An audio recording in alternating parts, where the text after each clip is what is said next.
back to On The Volley, where we talk about all things football. And today, yep, you've guessed it, I'm talking about Celtic.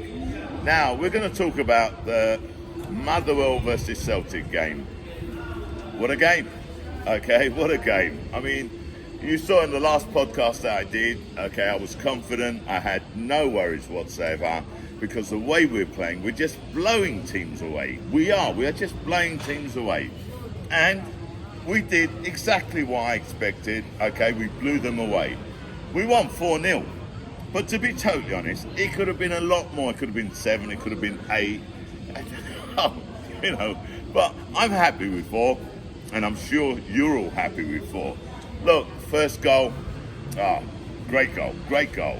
Hatate sets up Lil Abada. I mean, what a player. I mean, we've spoken about him. There's not much more to add. The guy's class. I mean, he got the ball.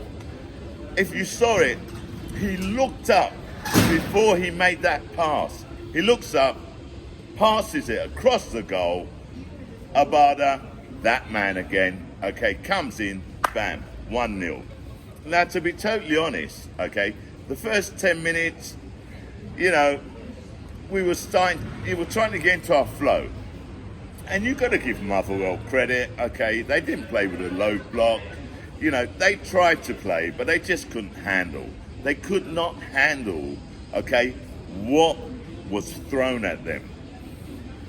That man, Rogic, he came straight back in, okay? Took the place of Matt O'Reilly, and you got to give credit to Matt. Matt did a really, really good job while he was there, in Rogic's absence, who was at the AFC Asian World Cup qualifiers. Rogic comes up with 2 goals. Oh my word. And what 2 goals did he score? I mean, the first one from outside the box, I mean, class. I'd even say world-class goal, yeah, because the guy, he just looked up, bam, just curled it into the top left-hand corner, right-hand corner of the goalie, left-hand corner from where we was watching it. His second goal, and sorry, I forgot to add, who assisted? Lil Abada, that man again. Rogic's second goal, who assisted? Lil Abada, that man again. And I tell you, even that one, yeah, he's in the area and he just placed it high into the back of the net, 3-0. And you've got to give a shout out to Maida. Maida did a lot of running, okay, I heard some of the supporters saying, he's not that effective, and I'm like, please, the guy's doing his job. He's doing his job, okay, he's putting pressure on them, and I mean, the ball that got put through to him by O'Reilly, ran on it, okay, right, and he's got the defender with him, he just turns him inside out, goes across. You could turn around and say it was a lucky, goal, but I don't think he was lucky. I mean, he took the shot, took a deflection, and looped straight in. 4-0. Motherwell really didn't have much of an answer, okay, to that. I mean, they had no answer. And, I feel sorry for them because I'm pretty sure they came out and tried to play. But it just wasn't happening. It just was not happening for them, yeah? Look, Hart had to make 1 save. And even that was they took a shot, it was a deflection, it was looping as well. And I mean, Hart made an excellent save. And that's very important because that's another clean sheet. Now, look, Rangers were playing after us, okay? So I need to wash my mouth out. Them lot down the road, okay, were playing after us. And let's be honest, I did say in my previous podcast that Hearts would have to be wary because they would be facing a backlash.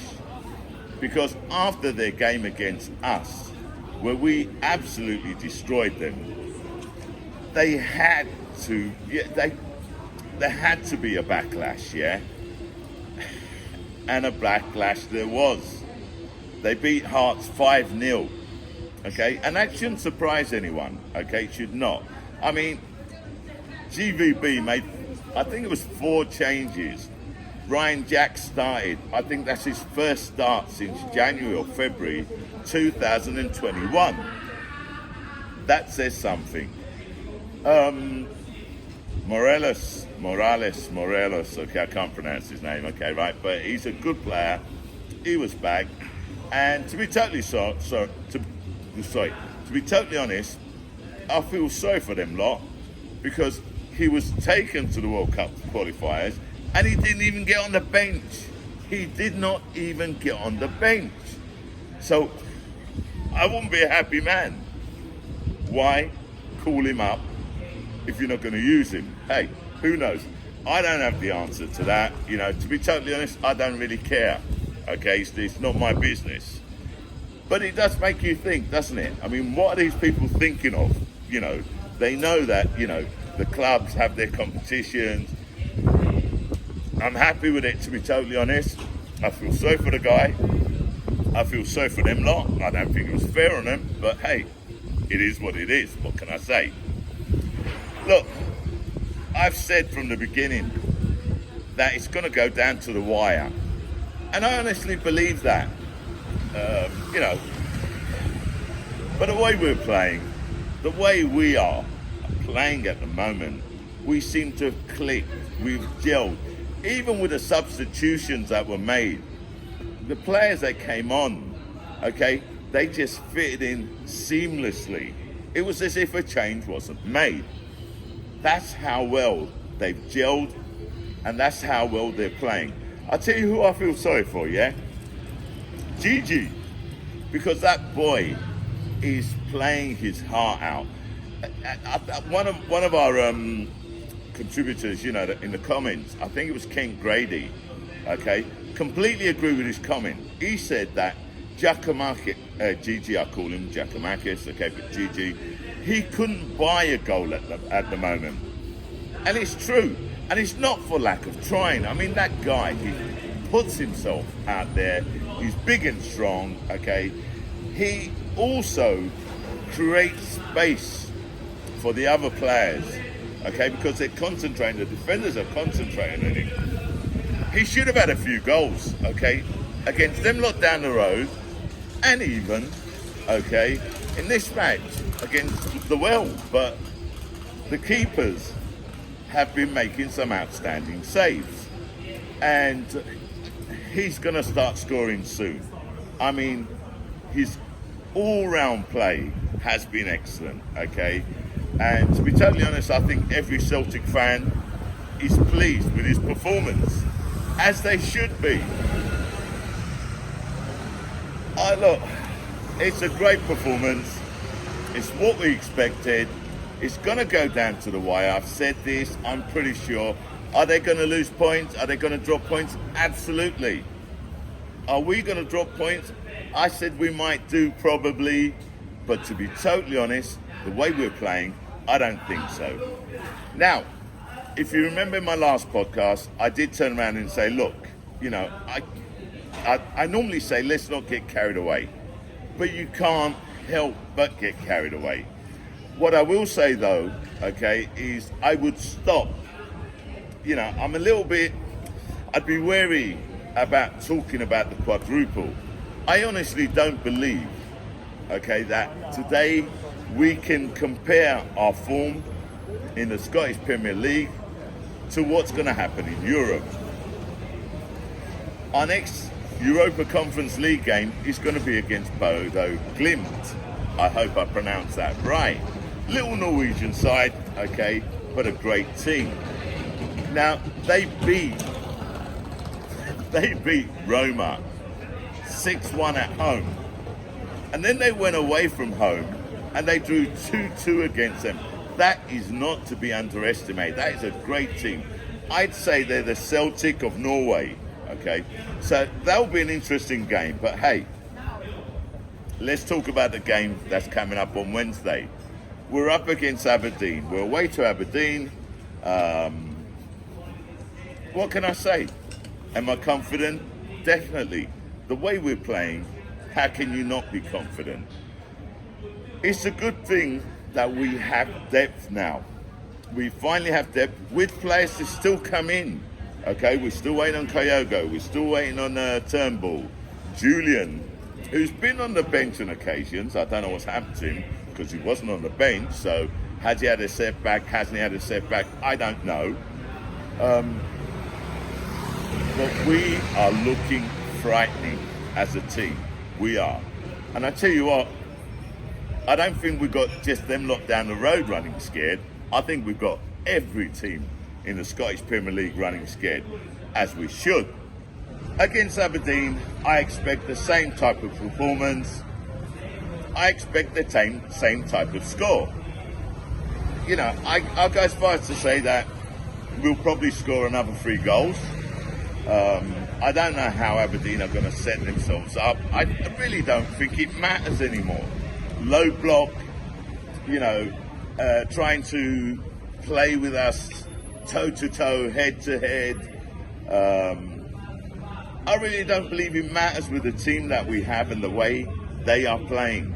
I'm looking forward to the game on Wednesday. I'll be here at the Finnegans because, as you can see, I'm in the centre of Rome, outside the Finnegans Irish pub, the Celtic pub in Rome.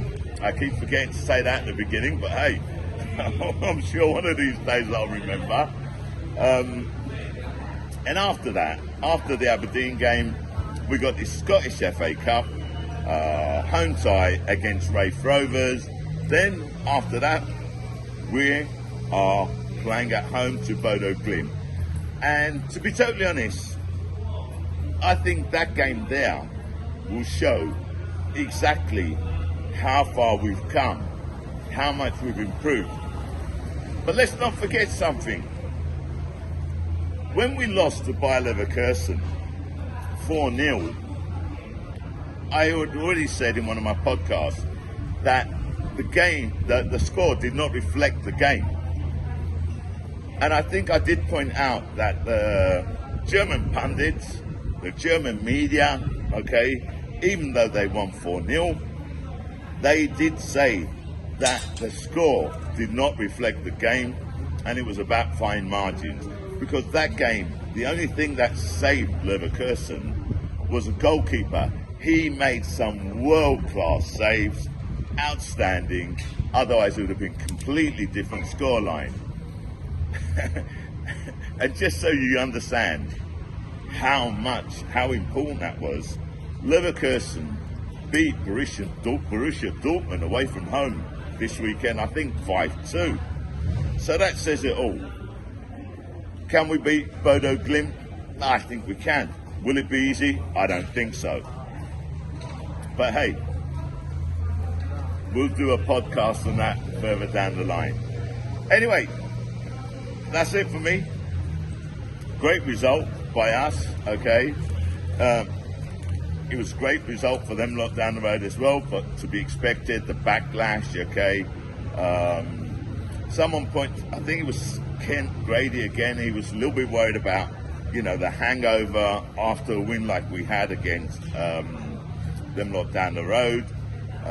Ange said the same thing, we could have had a hangover, but we didn't. So hey, happy days to be a Celtic supporter. Mind you, it's happy days to be a Celtic supporter every day. And to our Japanese supporters, I'd like to say, domo arigato gozaimasu. I hope I've said that correctly. Please correct me if I'm wrong. Okay, I'm practicing. I'm trying to learn a little bit Japanese. I'm pretty sure I'm not going to be brilliant at it. Okay, but I'm going to make the effort. Okay, in respect to all of our Japanese followers. With that, any comments? Please put your comments underneath. We're really close to 1,000 subscribers. So, hey, if you haven't subscribed as yet, please subscribe. Misha, I'm out.